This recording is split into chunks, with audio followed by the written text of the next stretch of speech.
9 years ago, I ran 20 miles. Now I'm going to be running 21.7 miles, 35K, to push myself to see if I can break my longest run. Here's how I'm going to do it. This is a preparation video. I'm going to be showing you guys everything I'm going to be doing going into my race. So I have a race on May 2nd. Today is April 23rd. Today we're going for a longer run, so we're going to go for about 8 miles today, 5 to 8 miles, depending on how I feel.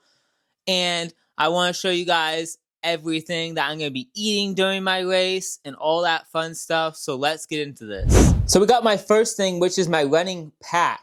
This is a Salomon pack, and we also got a dry fit shirt sewed onto this, so it actually feels a little bit better if I wear this without a shirt.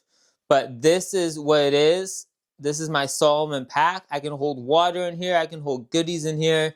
And I'm going to hold all of my stuff inside this pack. Then we have a CamelBak, which is going to go inside there, which holds 2 liters of water. So this is going to be really helpful for the race because I need something like this for the race to hold water and electrolytes. So right before we go on my long run, let me explain to you guys what I'm going to be eating as well. So I have maple syrup gels from Untappd and maple syrup or maple waffles with maple syrup and maple sugar. So super high quality organic stuff. That's what I'm going to be using for the run. I'll put them up on the screen. I got them off Amazon. They weren't cheap, but they weren't expensive. So I got 20 of them for like 46 bucks. Not too crazy, but not the best. But I'm going to use those during my run. I'm going to eat one every 30 minutes. Not for this run, but for my race. I'm going to eat one every 30 minutes. Now let's go on my long run. I also got this over here, which I'm going to be using today, which is I have a head strap for my GoPro, but this time I got a chest strap. So we're going to try this out today for the video, and we're going to see how this looks. All right, and we are off. So I'm going out for this run, and I like how the GoPro looks so far with the chest strap. You can see my arms moving a little bit, but it's not as bad as I thought it was going to be. And I'm feeling pretty good going into this race. So I did a 10 miler. I'll put that up on the screen right here. I did a 10 miler on Sunday, and today's Thursday. So I feel actually pretty good after that 10 miler. So I'm feeling like I can do this 21.7 miler. It's going to be hard, but I know I'll be able to complete it and be able to do it. So I'm going to be working really hard towards that. I don't have too much more, obviously, of training. It's kind of last second that I signed up for this race, but it's something I decided I really wanted to do. So I was like, you know what, let's just sign up for this. Let's do this. Let's push myself to run a long distance. Something I've never ran before, because I've never ran 21.7 miles before. It's going to take me 4.5 to 5 hours long, but I think it will be totally worth it once I finish the race to complete something I've never done before, because I haven't done something I've never done before fitness-wise in a long time, and I want to do something like that, especially running-wise. I haven't done anything like that since 2017, so just to be able to do something I haven't done before is going to be super beneficial for me, and it's going to build up my confidence a lot that I can actually keep pushing myself and keep going, and that this is actually possible to get faster and to improve. Now we're getting in here, and we're getting close to the first mile done, and I'm feeling great. I mean, I'm going really slow. I'm trying to keep my heart rate really low for this run, because that's how I'm trying to keep it during the race. Is I'm trying to keep it very low, under 135 beats a minute for the first part of the race, first half of the race. So I'm trying to keep it very low and very steady.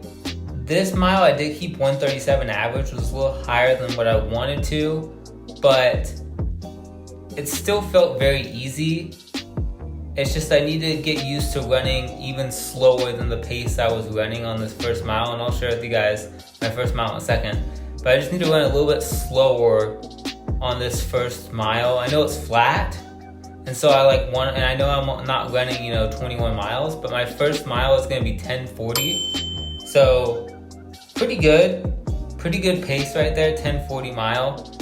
Not something super hard or anything. Like I said, it was pretty easy, 137 heart rate. But I need to go out a little bit slower, like 11:30. It's just hard to run that slow sometimes. So I had to, I ran a little bit faster than I should have.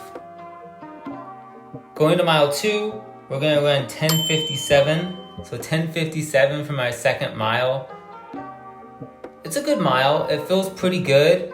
And honestly, this course is going to be decent elevation. It's going to be 2,000 feet of almost of elevation gain. I'll show you guys the elevation chart up here.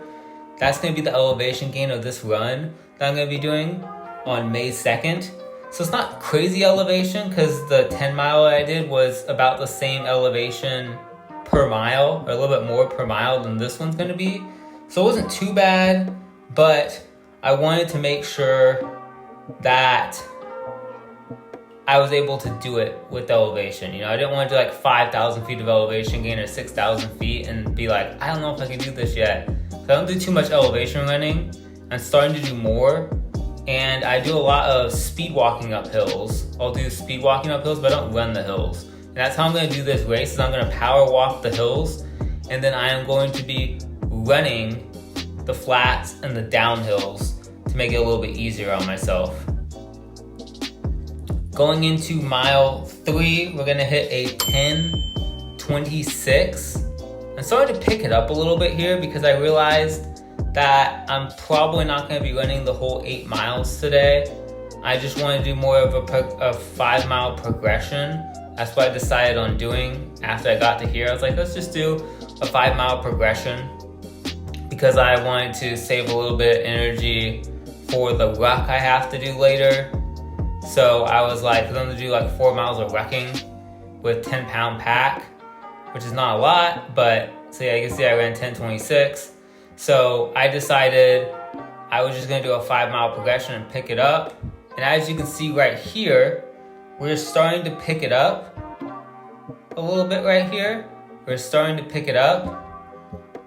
And this mile, mile 4, is going to be a 9:31. So I did pick it up a little bit.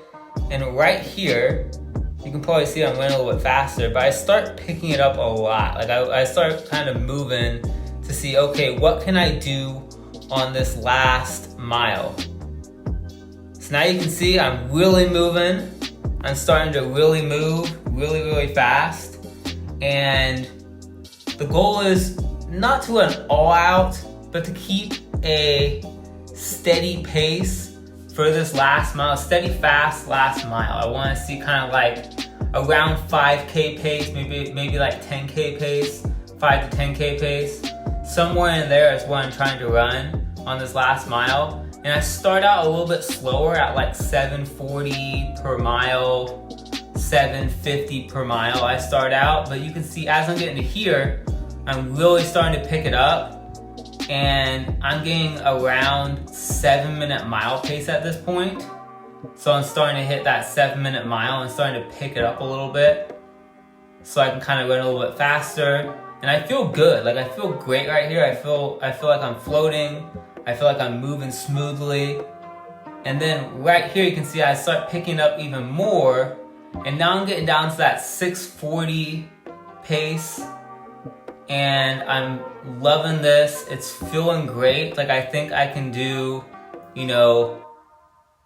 a good overall time on this race. My goal is to run under 5 hours.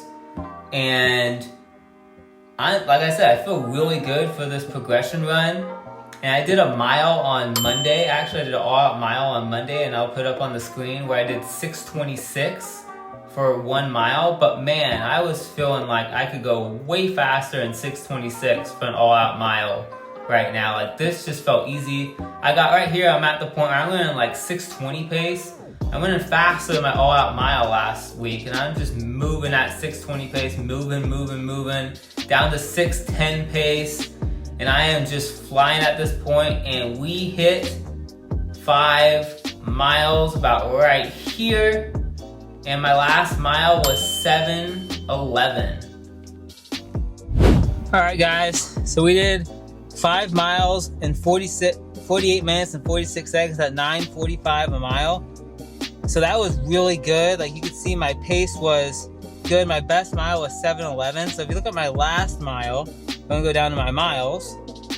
Look at my last mile, it was 7:11, my last mile. So I was moving on my last mile, moving really fast. You can see I started picking it up. So my first mile was 10:41, then we did 10:57, then we did 10:26, then we did 9:31, and then we did 7:11, 7:12 to kill it off. Average heart rate was 169 for that last mile, which is fine. You know, I was trying to push myself a little bit that last mile, but now I have a little bit of time to rest. I was going to do 8 miles, and I want to do a full 8 very slow, but I started feeling on my ankle, and my ankle doesn't hurt more when I do harder running. It hurts more when I do more running. So I thought I'll cut it short and sprint the end to kind of feel like the end of a race. Like feel like, okay, it's the end of my race. How fast can I move, right? Even though it's not the end of my race because I'm doing 21 miles versus this is only a 5-mile run.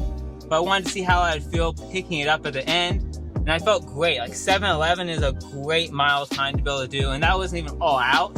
And I'm able to do that at the end. I was going like 6:20 pace at the very end. I was going 6:40 to 6:20 pace. So I started out like a 7:40 pace. And I picked it up during that second half of that last mile. So I was moving, felt great. If you guys want to see me do another training video like this, please click that subscribe button and comment down below. And if you'd like to see me do a front squat workout, click this video over here.